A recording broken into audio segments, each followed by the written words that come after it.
Hello. So I was in the middle of making a Frieren video and I noticed that at my PC at the bottom right, there's this colorful looking thing called Copilot. And I'm like, wait, what's Copilot? So yeah, it turns out it's Microsoft's new AI companion that they released like a few weeks ago.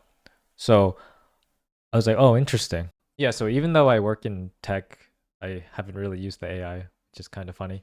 But yeah, I thought I would try it out, see what happens. So yeah, I was just going over some notes about Freerun and storytelling in general. So I was just like thinking about character development and how I like it a lot in Freerun. Yeah, so I have it here opened and I want to just try asking it what makes for good character. Oops, let me try that again. What makes for good character development? Boom. All right, Copilot, what are you gonna tell me?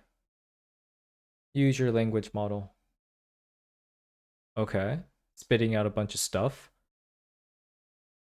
Let's see. Backstory and depth, relatability, goals and motivations, conflict. Yeah. Okay. Yeah. Okay. So, yeah, I think these are some good tips, some good key elements. And what I'd want to do is pretty much go through each of them and see how they apply to Frieren, both the story and the character. And then finally, I think at the end, I'll pretty much just ask, hey, does Frieren have good character development? And see what this thing says. Yeah, let's go from there. Number one, backstory and depth. So, a well developed character needs a full backstory, understand their past experiences, upbringing, traumas, and pivotal moments that shaped them. So, I think that while Frieren likely has more to show about her backstory, the amount we've gotten is enough to let us know how her past shapes her current behavior. To summarize her backstory so far, her entire elf village was slaughtered by the Demon King's forces, and she was rescued by Flamma the legendary mage, who becomes her master. They both hate demons, and so the main lesson that Flamma taught Frieren was to always suppress her mana, using this shameful tactic to trick and kill demons.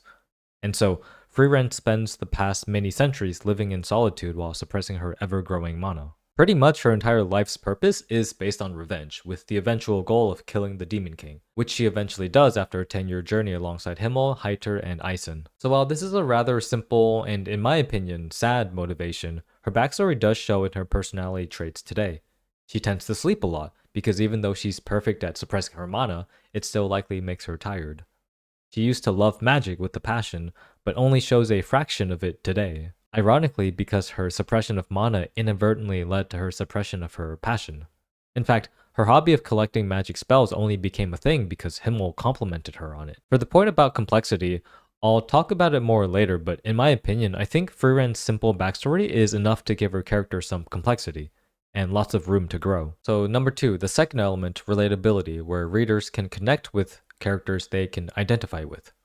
This is an interesting one because even though Frieren is an elf, where elves tend to be more apathetic and blunt in nature, I think her interactions with humans make it easier to relate to her. Even for me as an adult, sometimes I'll make mistakes when I interact with others, and so I'll reflect, which makes me feel like I'm always growing and trying to be a better person for myself and for others. Similar to Frieren, I feel like we as people also tend to have regrets and underappreciate the people we have in our lives until they're no longer there for whatever reason.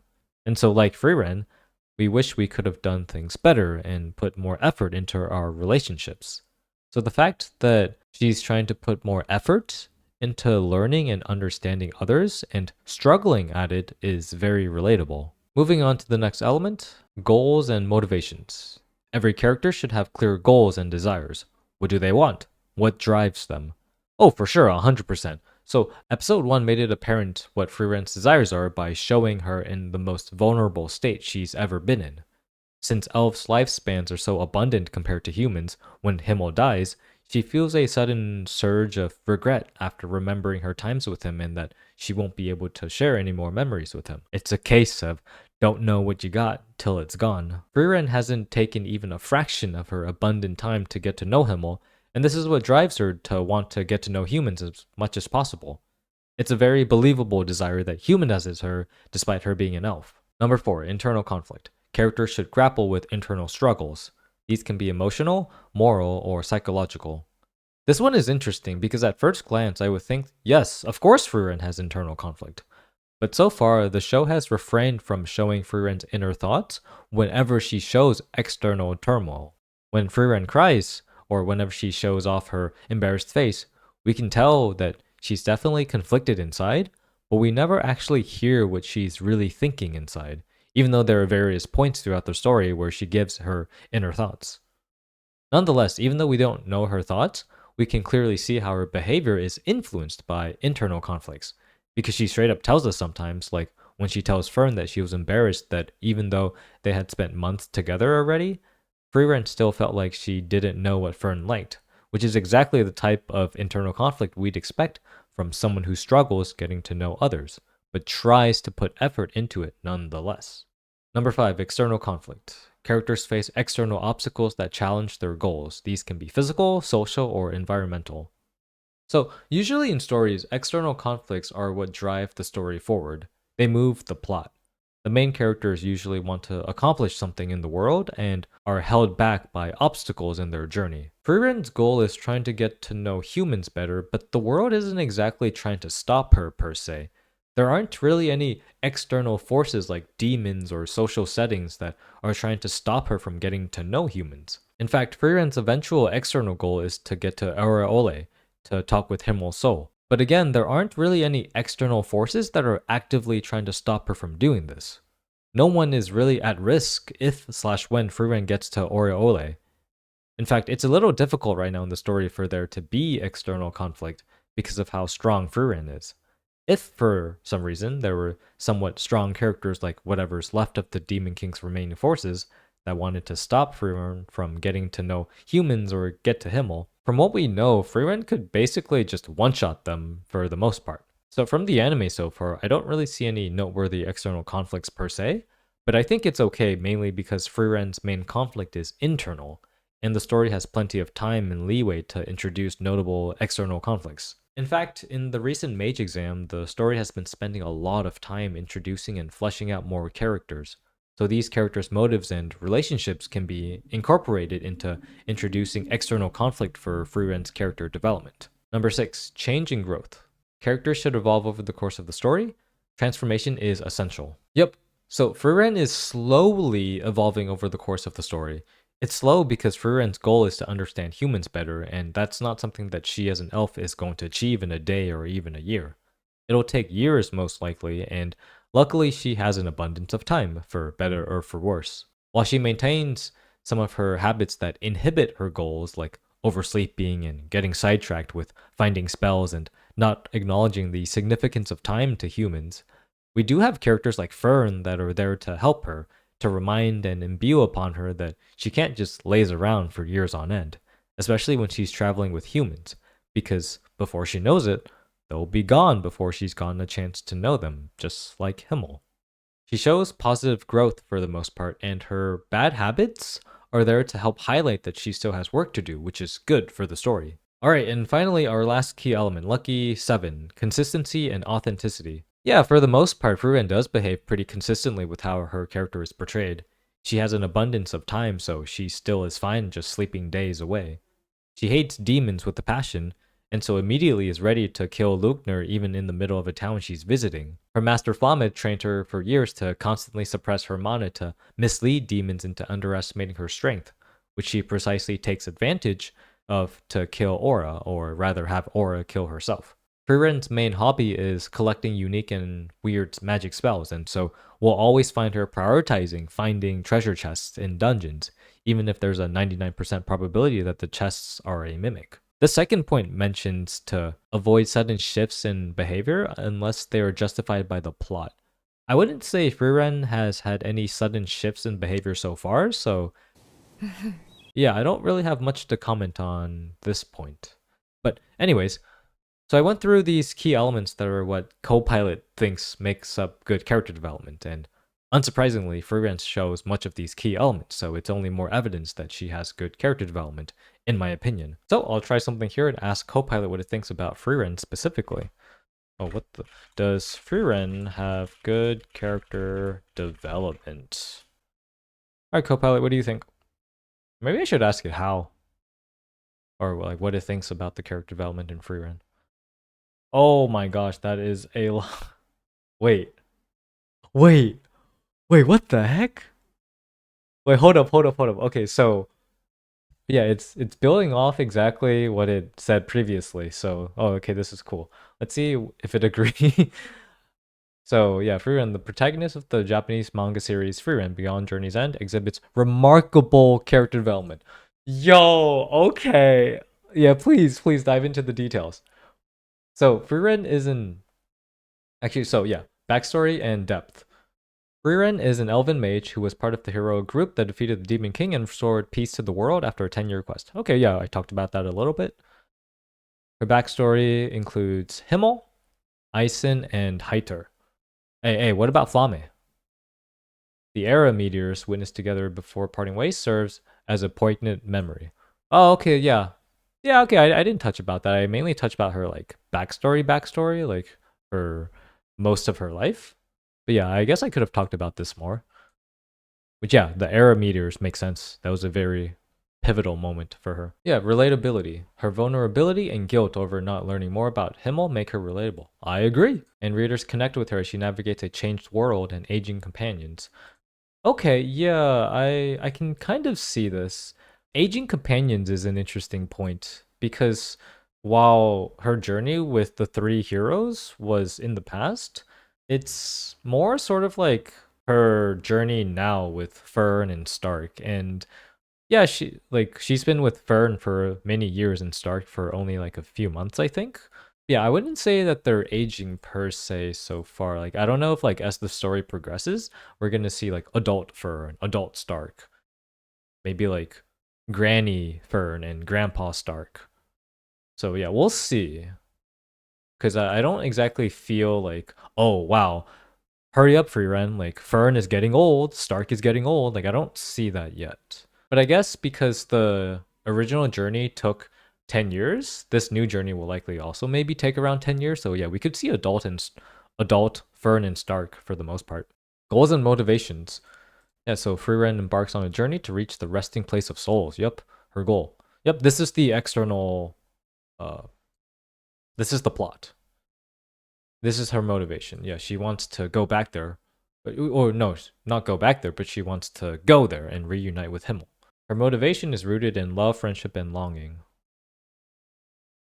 This is quite a claim because I can see that the story will definitely dive into the love, maybe the suppressed love that Frieren has. Which in fact, like, suppression is a big theme in Frieren as a character because she spent her entire life suppressing her mana, and thematically that could mean that she also just suppresses all her emotions too. Despite her being an elf, maybe if she didn't suppress her mana so much, her love for magic would still be alive and maybe her more of her emotions would show. But yeah, like it's clear that Himmel loved Frieren for sure, 100%. And I think what we see here is that yeah, we'll definitely see some signs of love eventually. Like Frieren's gonna definitely like realize, oh my gosh, like all the feelings that she had, they were suppressed and they're all just gonna come on out. So yeah, friendship, yeah, makes sense. And longing. Longing is interesting. I wonder if she longs for a partner. Like, yeah, people ship Himmel and Frieren for sure. But I wonder if Frieren herself longs for a particular relationship. All right, internal conflict. Frieren grapples with emotional turmoil, regret, grief, and the passage of time. Yep, agreed. Her internal struggles add depth and authenticity. Yep. All right, this is interesting. I want to see what this says. So, for external conflict, the fantasy world presents external challenges, traveling to distant places, facing dangers, and meeting new characters. Okay. These obstacles test Frieren's resolve and character. Yeah, so I mentioned that I felt like there wasn't as much external conflict precisely because I don't really see any obstacles right now that inhibit Frieren from her goal, which is to reunite with Himmel, right? Going on another journey to reach the resting place of souls. Currently, as the story stands for the anime, I don't see the external conflict as much. I don't see these external challenges. Like, I guess, yeah, sure, for traveling to distant places for her, yeah, it takes time and she has to rest sometimes. Maybe she's lazy sometimes, and Fern's there to say, hey, we gotta go, we gotta go. But as for dangers, for the most part, Frieren can be fine on her own. But maybe the dangers will come to her companions and she has to step up. Meeting new characters. Yeah, I don't know if this is like an external challenge right now. They could pose a challenge to her in the future, but right now, yeah, I'm not seeing it. But yeah, I can definitely see why the AI thinks this. These obstacles test Freeren's resolve and character. Yeah, I'm not really seeing that right now, but maybe I'm not seeing it in the same light. Again, like obstacles, I don't really see the obstacles per se. And that's okay. That's okay. Like the story has plenty of time to dive more into that. All right, changing growth. Wait, where's point number 7? Okay, anyways. Over time, she evolves. She returns to find humanity changed, her companions aged, and Himmel gone. Oh, this is like episode 1, pretty much. Her journey becomes one of closure, bidding farewell to her hero friend. Yeah, she wants to get closure with Himmel, and that's why she's going to the resting place of souls. Yeah, wait, where's point number 7? Oh, consistency and authenticity. I mean, yeah, this is kind of a small point. So, yeah, I didn't have much to say on that, and looks like the AI doesn't have anything to say on that either. So, in summary, her character development is rich, touching on themes of friendship, loss, and the passage of time. Totally agree. And the manga's popularity, with over 17 million copies in circulation, attests to its compelling storytelling. Hey, from Wikipedia, yup. Hey, I agree. I'm gonna pick up the manga after the anime's first season ends. So yeah, probably I'll buy it. Maybe when I'm in Japan or something. But yeah, okay, yeah, I agree with this. It's a good summary. So yeah, I think it agrees with most of my points. I provided some of the same thoughts behind these key elements. Some of these things, like mainly external conflict, I'm a little hazy about, but it's nothing that detriments my liking for the story. So yeah. Okay, or maybe I'll buy the. Oh, thanks for the ads. But okay, cool. Yeah, this was kind of fun. And this is a nice, neat little way to use Copilot AI for the first time. But yeah, I don't know how much I'll use this. It was pretty chill. Anyways, thanks for watching. Later.